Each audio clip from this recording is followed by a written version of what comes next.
لبيك اللهم لبيك لبيك لا شريك لك لبيك إن الحمد والنعمة لك والملك لا شريك لك.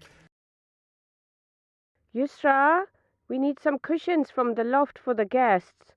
Could you go up and bring some down for me, please? Sure, no problem, Mom. Cool. I've been wanting to go and check it out up there for a while now. Wow, what's that?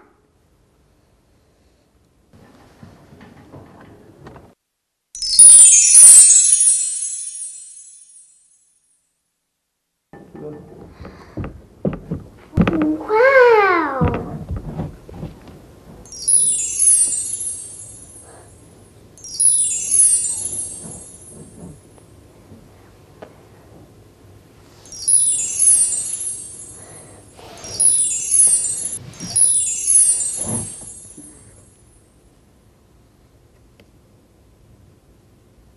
You are about to be taken. What was that? Actually, what was that?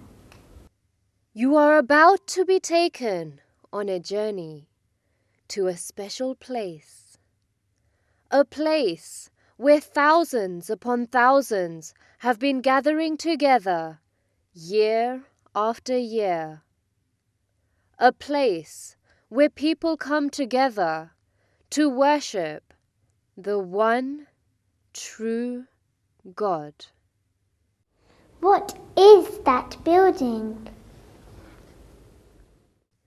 This building is no ordinary building. This is the first house built for the worship of God the Almighty, and is known to you and I as the Kaaba. I wonder why people come to this special place.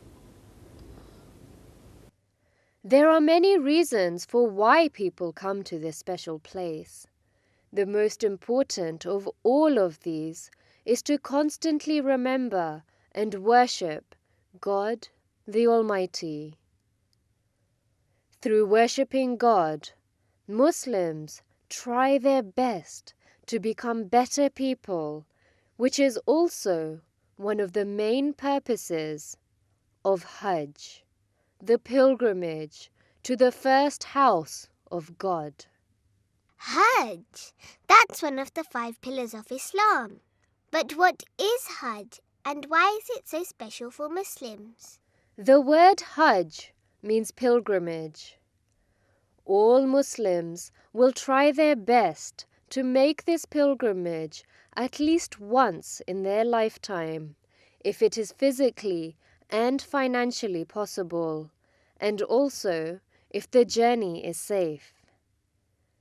It is a time when Muslims, men and women from all over the world, gather together at one place for one purpose, and that is to remember and worship their Creator, God the Almighty.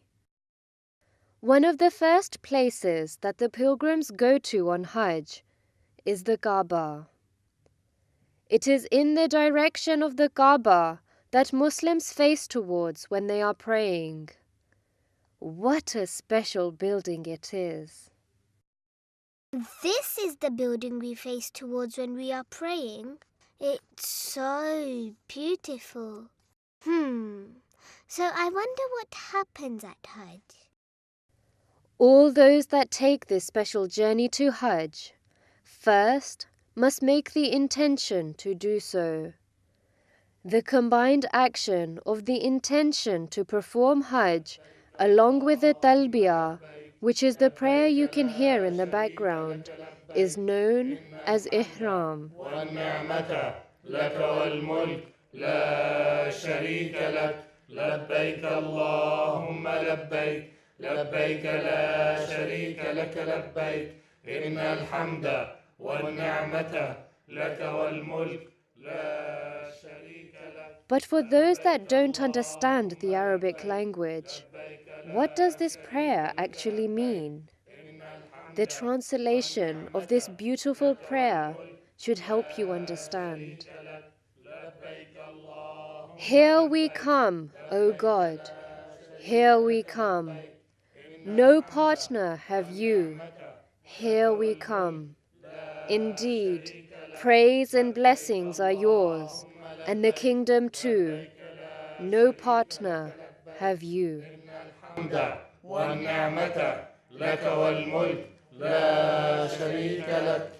I suppose people read other prayers too, because we learn lots of prayers. I suppose we can read them also. ربنا اغفر لنا ذنوبنا ربنا اغفر لنا ذنوبنا وكفر عنا سيئاتنا. During Hajj, men must cover their upper and lower body with 2 simple sheets of white cloth. This is also known as ihram. You might be wondering what ladies have to wear at Hajj. Well, women are supposed to wear their normal clean clothes. It was a practice since the time of the Holy Prophet Muhammad, peace be upon him, that pilgrims have put on their ihram clothing before entering Mecca. And would you believe that this practice still exists today? Wow! So people still do things in the same way as they did at the time of the Holy Prophet, peace be upon him, all those years ago. That's pretty cool.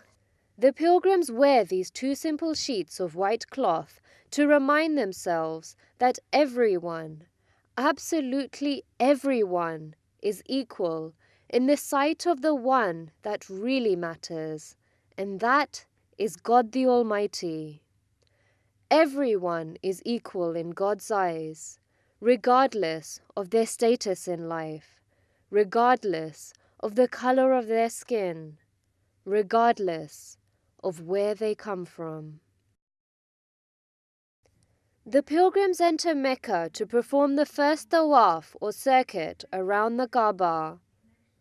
The tawaf is complete when the pilgrim has been around the Kaaba 7 times in an anti-clockwise direction, whilst at all times reciting the talbiyah, many other prayers, and thinking about why they are there. Once the pilgrims have been around the Kaaba 7 times, that's the first tawaf now completed. I've seen people going around the Kaaba like that in books also, so that's also done at Hajj. I wonder what happens after the pilgrims have done the tawaf. 2 rak'ahs of prayer are then performed. The pilgrims will then perform the sa'i. This doesn't have to be done at this stage of the Hajj. It can actually be done towards the end of the Hajj also. The sa'i is when the pilgrims walk between 2 hillocks or small mountains of Safa and Marwa, which are located very close to the Kaaba. Safa is situated to the south of the Kaaba and Marwa to the north of the Kaaba. Okay, that's a bit confusing. Hillocks are supposed to be little mountains, but it kind of looks like a tunnel. The area between Safa and Marwa used to be extremely hilly and was quite difficult for the pilgrims to walk on. It used to cause many injuries and painful aches. So, in order to ease the pain for the pilgrims, over the years, the area has been covered with marble and a wide air-conditioned covered area has been created. Ah, so that's why it looks like a tunnel. So this area didn't actually used to look like this before. Whilst the pilgrims are performing the sa'i, they are mindful of the time when Prophet Abraham left his wife Hagar and their baby Ishmael close to where Safa and Marwa are located. In those days, the structure of the Kaaba had not yet been rebuilt. There was nothing around this area. No houses, no people, no food, no water. There was absolutely nothing. Why would someone do such a thing? Well, Prophet Abraham left them there with only a few dates and some water, because God had told him to do so. He knew that he was leaving them in a place where there was nothing at all, but he did so only because he had full trust in God the Almighty. After a few days, Ishmael, who was just a baby, began to cry when the water had run out, for he was becoming very thirsty. His mother Hagar began to run between the hills of Safa and Marwa, desperately searching for water. Ishmael was lying on the floor, and as babies do, he was kicking his heels on the ground whilst crying. He began to cry more and more as he became even thirstier. Now would you believe that with this baby's kicking, water began to come out of the ground? His mother quickly made a circle around it to stop the water from escaping, and was able to give the water to her crying baby. This water flow was actually a well that had been hidden at the time. It is with the kicking of the heels of baby Ishmael that this well became visible once again. This well still exists today and is known as Zamzam. Ah, so that's probably why people bring back water from Mecca and say it's from Abi Zamzam. So it still exists after all these years. It is because of this well that people then began to move into this area. It so happens, many years later, that the Holy Prophet, peace be upon him, was born and lived for a part of his life so very close to where the Kaaba itself stands. After the Sa'i is completed, the pilgrims then move about 4.5 kilometers away from Mecca to a place called Mina.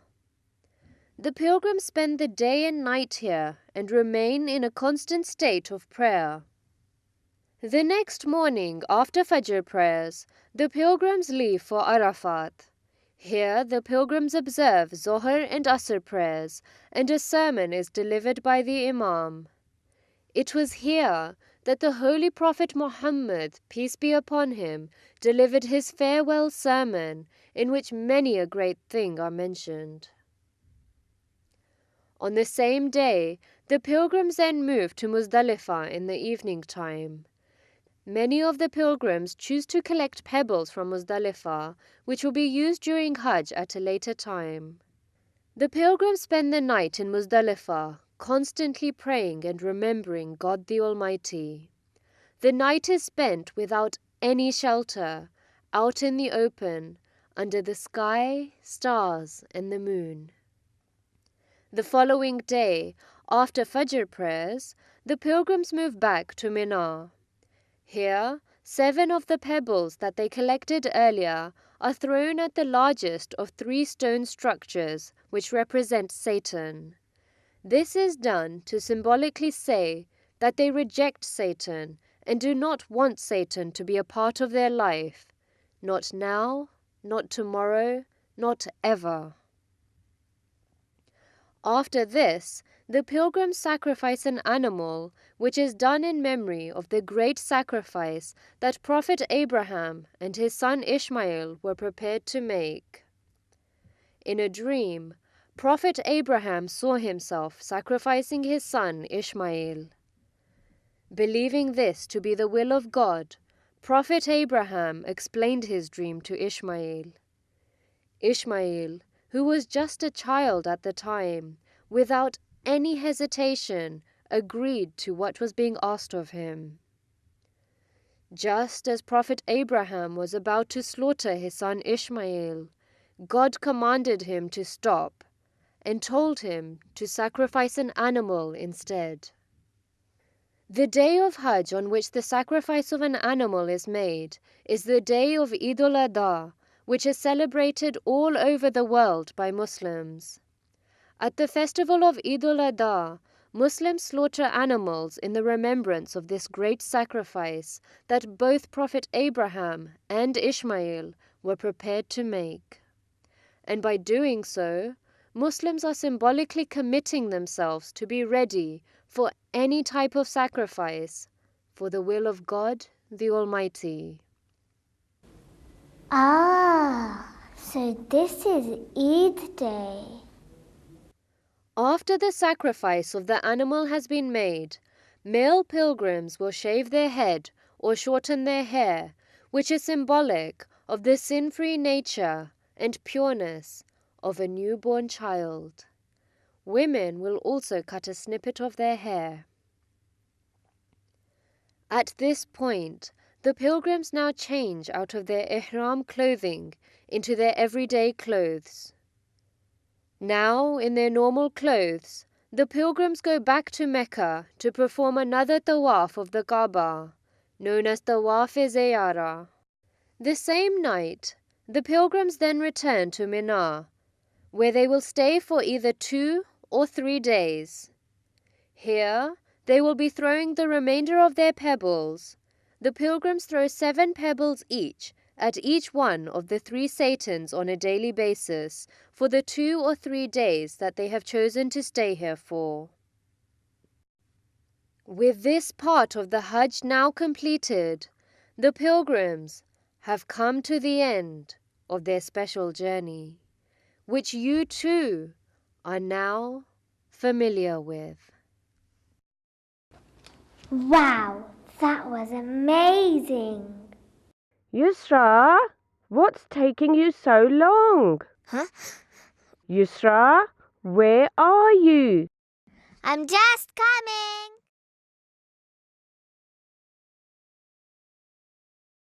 لبيك اللهم لبيك لبيك لا شريك لك لبيك إن الحمد والنعمة لك والملك لا شريك لك لبيك اللهم لبيك